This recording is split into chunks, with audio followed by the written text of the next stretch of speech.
જલ્દી જલ્દી ગોઠવવા જ મંડો, કારણ કે અત્યારે કુબેરનગરની અંદર છે ને એક એવી જગ્યા જે જગ્યાએ 24 કલાક દુકાન ચાલુ રહેવાની દીપુભાઈ, 24 કલાક મૂર્તિઓ મળશે. ત્યાં ગણપતિનું ડેકોરેશન જોતું હોય, તમારે ગણપતિની મૂર્તિ જોઈતી ને એમાંય સ્પેશિયલ માટીની મૂર્તિ સાહેબ, અને માટીની જ મૂર્તિ, પીઓપી નહીં કે કોઈ પર્યાવરણ નુકસાન ના થવું જોઈએ. 10 મિનિટમાં પાણીમાં નાખો એટલે સીધી તમે જો આ અમે ડોલમાં નાખી સાહેબ, પાણીમાં 10 મિનિટમાં મૂર્તિ પણ ઓગળી જાય. તમે ઘરની અંદર કુંડામાં નાખી શકો, બરાબર ને દીપુભાઈ? ઘરે જ વિસર્જન થઈ જાય. કોઈ પાકું એડ્રેસ કહી દો, કઈ જગ્યાએ આવવાનું છે? અત્યારે આપણે આવ્યા છો ઓમ ઇવેન્ટ, જે ગણપતિની મૂર્તિઓ રાખે છે કુબેરનગર વિસ્તારમાં, સ્વામી શાંતિ પ્રકાશ મંદિર છે જસ્ટ એની બાજુમાં જ છે. એટલે તમે કદાચ અડધી રાતે ગમે તેટલા વાગે આવશો ને, 2 વાગે રાતના આવશો ને, તોય તમારે પાર્કિંગની વ્યવસ્થા થઈ જવાની છે અને સારી એવી મૂર્તિનું કલેક્શન મળવાનું છે. જો અત્યારે પાછળ ગોઠવવાનું ચાલુ થઈ ગયું. 11-12 વાગે તમે આવો એટલે તમે શાંતિથી મૂર્તિ જોઈને મસ્ત પસંદ કરીને જાઓ. બહુ સારું છે, સરસ છે. અહીં લેવા આવવું જોઈએ ને? હા, આવું જ જોઈએ. અહીંયા જોરદાર છે ને કલેક્શન? हाँ बहुत सरस से गणपति की मूर्ति है, डेकोरेशन लेना तो कहाँ पे आना चाहिए गोबरनगर में आना चाहिए। भाई? જેને જેને માટીની મૂર્તિ વ્યવસ્થિત જોતી હોય ને, એકદમ જોરદાર, તમારે ખાલી જો એમનેમ રાખી છે તોય કેટલી જોરદાર લાગે છે. અને જ્યારે તમે આવું મસ્ત શણગાર કર્યો હોય અને ત્યાં રાખ્યું હોય, ખરેખર મૂર્તિ છે ને આમ બોલવા માંડે ને, બાપાને જેટલા લાડ લડાવો એટલા તો ઓછા ને ભાઈ? હા, જેટલા લાડ લડો એટલા જ ઓછા. હા, તો ભાઈ હવે નવું કલેક્શન તમે શું લઈને આવ્યા છો એ કહી દો મને ભાઈ. વખતે આ સ્વિંગમાં લાયા છીએ, આમાં લાયા છીએ. 1100 થી સેટઅપ સ્ટાર્ટ છે બધા. 1100 રૂપિયાથી સ્ટાર્ટ થાય છે.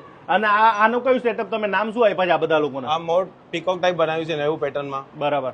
આમાં સ્વિંગમાં બી પીકોક ટાઈપ બનાવ્યું છે નવું. અચ્છા, તો આ ગણપતિ દાદાની મૂર્તિ જાય છે મસ્ત, આખો શણગાર, કપડા બપડા વ્યવસ્થિત પહેરાઈ દીધા છે, એટલે તમારે એ ચિંતાની સીધું મૂકી જ દેવાની. કોઈ દેવાની ખાલી, અને 10 મિનિટમાં મૂર્તિ પકડાઈ જશે. હા, 10 મિનિટ ઇકો ફ્રેન્ડલી. હા, ઇકો ફ્રેન્ડલી, એટલે આપણા પર્યાવરણ માટે જે લોકો તત્પર હોય ને કે ભાઈ આપણે એવી મૂર્તિ લઈ કે જે પર્યાવરણને નુકસાન ના થાય. બીજું કઈ નવું શું લઈને આવ્યા જોઈએ મને? નવું સ્વિંગમાં છે, આમાં છે, આ આખું સ્વિંગ થશે. અચ્છા, આ બેકડ્રોપ જ છે.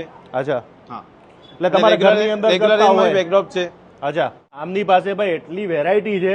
1100 રૂપિયાથી અહીંયા ચાલુ થાય છે. એન્ડ ક્યાં સુધીનો ભાઈ? 11,000 સુધી. 11,000 સુધીનું મળશે. 11,000 સુધી. અને મૂર્તિ કેટલા રૂપિયાથી ચાલુ? 1100 રૂપિયાથી. 1100 રૂપિયાથી મૂર્તિ ચાલુ થાય. 11,000 સુધી. 3 ફૂટની મૂર્તિ 11,000 સુધી ચાલુ. બોલો, 1100 નો આંકડો જોરદાર આપ્યો છે. એટલે ગણપતિ દાદાની મસ્ત જો ભાઈ, આ એટલી મસ્ત લાગે છે મને, ખરેખર પર્સનલી મને ખૂબ ગમી છે. આ જલ્દીથી વેચાઈ પણ જવાની છે, કારણ કે આ મૂર્તિ જેટલા લોકો જોશે ભાઈ, મોટી મૂર્તિ જોતી હોય તો મળે કે પછી 3 થી 3.5 ફૂટ મૂર્તિ અવેલેબલ. 3 થી 3.5 ફૂટની સુધી મૂર્તિ. પછી આ મૂર્તિ લીધા બાદ આપણે માટીની મૂર્તિ લઈએ તો કલર ઉખડી જાય કે એવું કશું થાય કે ના? 10 મિનિટમાં મૂર્તિ પકડાઈ જશે. કશું નહીં, ના આપણે થાય. ઘરે લઈ ગયા તો તૂટી જાય કે એવું ના, કશું એવું ના કશું નહીં. આપણે પેકિંગ કરીને, વ્યવસ્થિત પેકિંગ કરીને જ આપીએ છીએ. બરાબર. એટલે આ જે આપણે પીઓપી ની આપણે વાપરતા હોય, જે ભગવાનની આપણે મૂર્તિ રાખતા એવી રીતના જ એવી રહેશે કે પછી કે એવી રીતે રહેશે? બે ચાર દિવસમાં બધાના પગ ના તૂટી ના જાય, ના હાથ ના, તૂટી જાય, એવું વ્યવસ્થિત કશું રીતે નહીં. પેકિંગ કરીને જ આપી, અને ત્યાં ખાલી ઘરે ગોઠવી જોઈએ. હા, તો આમની પાસે એટલી બધી વેરાયટી છે, અહીંયા છે, ઉપર છે. એટલે હું તમને કહું કે અહીંયા ટાઈમ લઈને આવો. તમારે જો ગણપતિના ડેકોરેશન માટેની પણ વસ્તુઓ